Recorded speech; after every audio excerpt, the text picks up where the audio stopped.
Be ready. 5 seconds.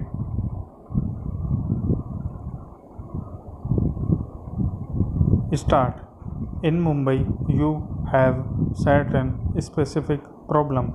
I refer to one problem which is mentioned to me by every single foreign tourist who come to Mumbai.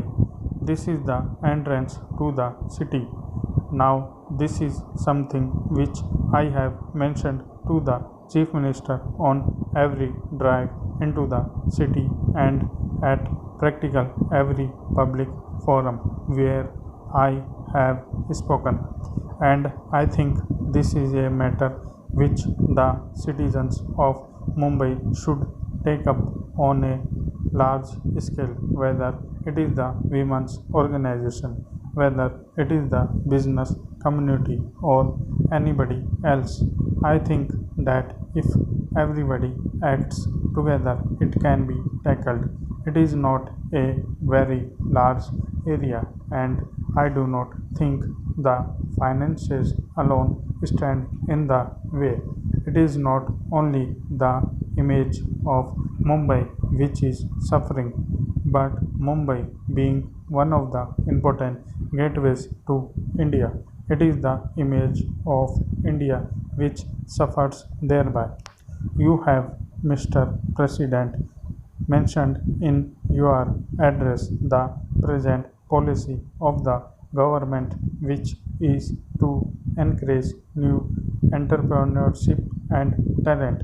But what have businessmen done to identify and promote such talent of which there is no in the country? The bigger businessmen and industrial establishment, by trying to foreclose profitable lines of business and sometimes by seeking to produce everything under the same roof or in allied establishment, succeed in keeping out new talent from entering the business field.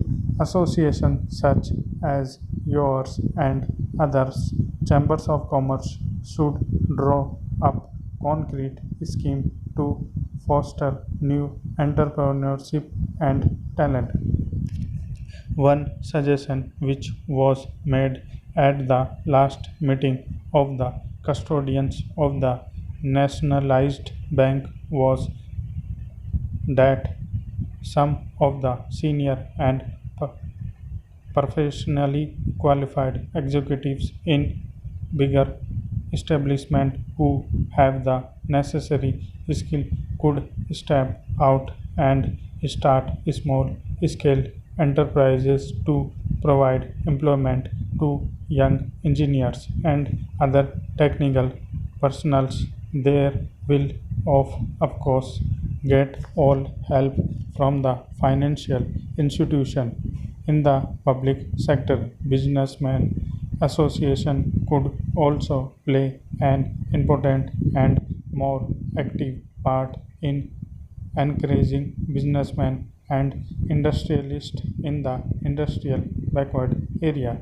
As regard the organizational setup of the new nationalized bank, I think there is hardly any need for me to reiterate the assurance which I have already given, that we do not propose to set up a top heavy organization, and we do envisage maximum possible freedom and flexibility of operation of individual bank, consistence only with certain board social objective, and that the functioning will be completely insulated from extraneous political influences.